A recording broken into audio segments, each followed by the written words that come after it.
Petrol మీ ఓడి దగ్గరే కొనుక్కోండి, లేదా మీరు తయారు చేసుకోండి, లేదా మీ ఊళ్ళో ఎక్కడైనా తవ్వండి, దొరుకుద్దేమో.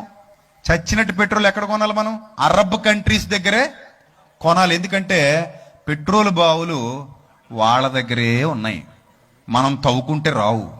తారు మీ ఇంట్లో కొనుక్కోండి, మీ వాళ్ళ దగ్గర, మీ మామయ్య గారి దగ్గర, అత్తయ్య గారి దగ్గర కొనుక్కోండి, తారు రోడ్ వేసుకోండి. తారు ఎవడమ్మాలి? వాళ్ళే అమ్మాలి. నువ్వు కొనుక్కున్నావే ఫోను, ఆ ఫోన్ దేంతో అయితే వీడియో తీశారు, ఇప్పుడు ఆ వీడియో ఫోన్తోనే కదా తీసాడు, ఎవడో తీసినాడు ఒకడు. ఆ ఫోను మీరు తయారు చేసేసుకుని సొంతంగా మీరే పేటెంట్ తెచ్చుకుని మీరే వాడుకోండి, మీ వాడి దగ్గరే కొనుక్కోండి. కొత్త ఫేస్బుక్ ఒకటి పెట్టుకోండి మీరే. ఆడెవడ ఫేస్బుక్లో మనం వేసి మన వాడికి బిజినెస్ ఇవ్వడం ఏంటి? మన ఫేస్బుక్ మనం పెట్టుకుందాం, మన యూట్యూబ్ మనం పెట్టుకుందాం, మన వాట్సాప్ మనం పెట్టుకుందాం అంటాడా? అనగలడా? అనలేడు.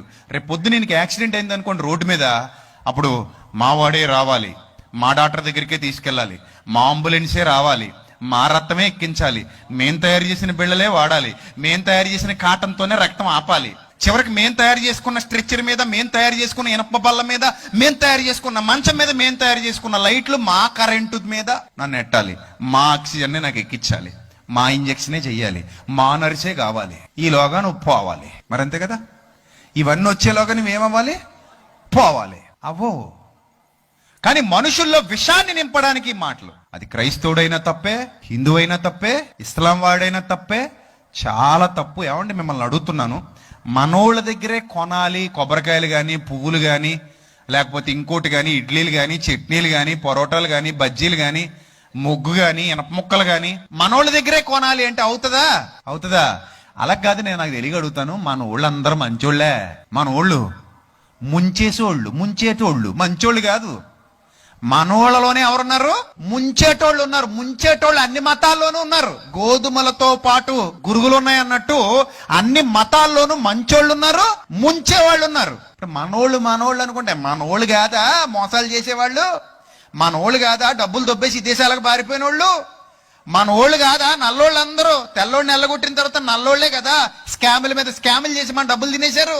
ఇప్పుడో తెల్లోడు తిన్నాడు, 1947లో పోయాడు.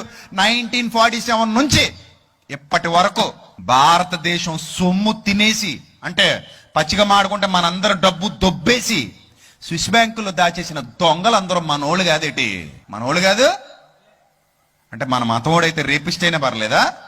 మన మతోడైతే దొంగ అయినా పర్లేదా? మన మతోడైనా ఇచ్చి పెళ్లిళ్ళు చేస్తున్నాం, గొంతులు కోసేస్తున్నారు అల్లుళ్ళు. ఏం చేయమంటావు? మన మతం పిల్ల అని చెప్పి పెళ్లి చేసుకుంటున్నాం, చంపేస్తుంది. ఏం చేయమంటావు? తగువులు, గొడవలు, పంచాయతీలు ఒకటా రెండా? పోలీస్ స్టేషన్లు కేసులు, గొడవలు, ఇడాకులు ఎన్ని ఎన్ని ఎన్ని? మన మతోళ్ళనేగా, మన కులపోళ్ళనేగా. మీరు ఏ ఉట్లు? మీ ఉట్లే. ఏం చేద్దాం? ఏ చేద్దాం? సుట్లు. ఆ తర్వాత తోసేద్దాం మెట్ల మించి. అంతే. మన మన మన అనే ఒక దరిద్రాన్ని మనసులోకి ఎక్కించి ప్రజల్ని దారి తప్పించటం, ఇదంతా కూడా చాలా తప్పండి. ఈ భావజాలం తీసేయండి. అందుకే నేను అంటాను, మనం క్రైస్తవులు, మనం హిందువులు, మనం ముస్లింలు అలాగ అనకూడదండి. మనందరం దేవుని పిల్లలం. మనందరం ఎవరి పిల్లలం? దేవుని పిల్లలం. కొంతమంది ఉగ్రవాదులు ఉంటారు, దేవుడి కోసం చచ్చిపోదాం, దేవుడి కోసం చంపేద్దాం అంటుంటారు. ఆ ఉగ్రవాదులు కూడా ఇలాగే విషయాన్ని నింపుతుంటారు. అలాగే క్రైస్తవ్యంలో కూడా కొంతమంది ఉన్మాదులు ఉన్నారు, లేరని నేను అన్నాను. హిందుత్వంలో ఇలాంటి ఉన్మాదులు ఉన్నట్టే క్రైస్తవ్యంలో కూడా అక్కడక్కడ కనబడుతుంటారు, ఇస్లాంలో కూడా అక్కడక్కడ కనబడుతుంటారు. ఉన్మాది ఏ మతంలో ఉన్నా వాడు మంచివాడు కాదు. దేవునికి దూరం చేసే భావజాలం ఇది, దేవునికి దగ్గర చేసే భావజాలం కాదు ఇది. మనోడి దగ్గరే కొనాలి, మనోడి దగ్గరే తీసుకోవాలి, అవ్వో అస్సలు అవ్వదు. కావాలంటే ప్రాక్టికల్ గా ట్రై చేసి చూడండి. రేపటి నుంచి హోటల్ దగ్గర బోర్డు పెట్టండి, ఈ హోటల్లో క్రైస్తవులకు మాత్రమే ఇడ్లీలు అమ్మబడును, మన్నాడు నుంచి ఈగలు తోలు కొనబడును. ఎందుకంటే క్రైస్తవులందరూ నీ బోర్డు చూసి నీ దగ్గర రారు. వాళ్ళకు కూడా టేస్ట్ కావాలి, వాళ్ళకు కూడా క్వాలిటీ కావాలి, వాళ్ళకు కూడా క్వాంటిటీ కావాలి. ఇప్పుడు ఒకళ్ళ హోటల్లో చట్నీలు పాసిపోయి ఎడుతున్నాయి, ఆడు క్రైస్తవుడు. ఇంకో హోటల్లో చట్నీలు శుభ్రంగా ఉంటున్నాయి, టేస్ట్గా ఉంటున్నాయి, 10 రూపాయలకే 10 ఇడ్లీలు ఇస్తున్నాడు అనుకోండి, అతను హిందూ అనుకోండి. నువ్వు క్రైస్తవుడు హోటల్కి వెళ్తావా, హిందూ హోటల్కి వెళ్తావా? చెప్పు.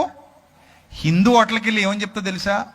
సోదరా, నువ్వు నా మతం కాకపోయినా చాలా మంచోడు సోదరా, ఆడు మా మతమే సోదరా, నాతో పాటు చచ్చికొచ్చి నా పక్కనే కూర్చుంటాడు దొంగ అని అంటావా అనవా? అంటావు. అంటే అక్కడ క్వాలిటీ చూస్తున్నావు, క్వాంటిటీ చూస్తున్నావు, క్యారెక్టర్ చూస్తున్నావు, అంతే తప్ప మన మతం ఒకటి దగ్గరే కొందాం. చివరికి ఏమవుద్దో తెలుసండి, ఇది మత విద్వేషాలు రగిలి భయానకమైన స్థితిలోకి మనుషులు వెళ్ళిపోతారు. అయినా నాకు తెలియక అడుగుతాను, కొన్నాళ్ళ క్రిందట బ్రిటిషోడు రాకముందు మన మతం వాళ్ళే కదా ఎక్కువ ఉన్నారు. ఆయన చెప్పినట్టు ఏం ఉద్ధరించారు దేశాన్ని? చెప్పండి, ఏం ఉద్ధరించారు? ఎన్ని మూఢనమ్మకాలు ఉండేవి, ఆయనకి తెలీదా మాట్లాడిన ఆయనకి? మరి రాజా రామ్మోహన్ రాయ్ గారు ఎందుకు ఫైట్ చేశారు? గురజాడ అప్పారావు గారు ఎందుకు ఫైట్ చేశారు? సావిత్రిబాయి పూలే ఎందుకు ఫైట్ చేసింది? అంబేద్కర్ గారు ఎందుకు ఫైట్ చేశారు?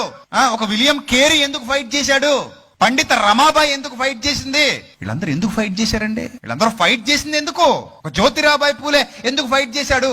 ఒక పెరియార్ గారు ఎందుకు ఫైట్ చేశాడు? వీళ్ళందరూ ఫైట్ చేశారు మూఢ విశ్వాసాల మీద, అంధ విశ్వాసాల మీద. మన మతం ఏదో మనకు మేలు చేస్తాడని అనుకోకండి ఎప్పుడు. మంచి వేరు, మతం వేరు. మరలా చెప్తున్నా, మంచి వేరు, మతం వేరు. మంచికి మతానికి సంబంధం లేదు. ప్రేమ వేరు, మతం వేరు. ప్రేమకి మతానికి సంబంధం లేదు. మనము ఆర్థికంగా బలపడాలంటే, మనవాడు బలపడాలంటే, మన మతం బాగుండాలంటే మనము మన వాళ్ళ దగ్గరే ఉండాలి స్వామి. అన్య మతస్థుడు మీ మిత్రుడైనా సరే కొనకండి, మీ శత్రువైనా సరే మన హిందువు దగ్గర 10 రూపాయలు ఎక్కువైనా కొనండి ఏం స్వామి. వాళ్ళు ఆర్థికంగా బలపడితే నష్టపోయేది మన మతమే. మన మతమే మన బలం. ఏం స్వామి? మన మతం మన మతం మన బలం. మన మతం కాబట్టి గుర్తుపెట్టుకోండి స్వామి. ప్రతి ఒక్క స్వామి మీరు టెంకాయ కొంటున్నా, పూలు కొంటున్నా, ఎందుకంటే సగం సమాజము మిగతా మన హైదత్వము సనాతనలు కాకుండా మిగతా సమాజం అంతా బతుకుతా ఉండేది మన మూలంగా, మన ఆర్థిక మూలాల మీదే. మనం కొంటేనే వాళ్ళ బతుకు, మనం పూలు కొంటేనే వాళ్ళ బతుకు, మనం ఆయిల్ కొంటేనే వాళ్ళ బతుకు. కానీ ఆఖరికి హిందూ మతం మీద విషయం వచ్చే మతాలు ఉన్నాయి. కాబట్టి గుర్తుపెట్టుకోవాల్సిన ప్రతి ఒక్కరు మతం అనేది గుర్తుపెట్టుకోవాల్సిన. కులంతో పని లేదు ఇక్కడ.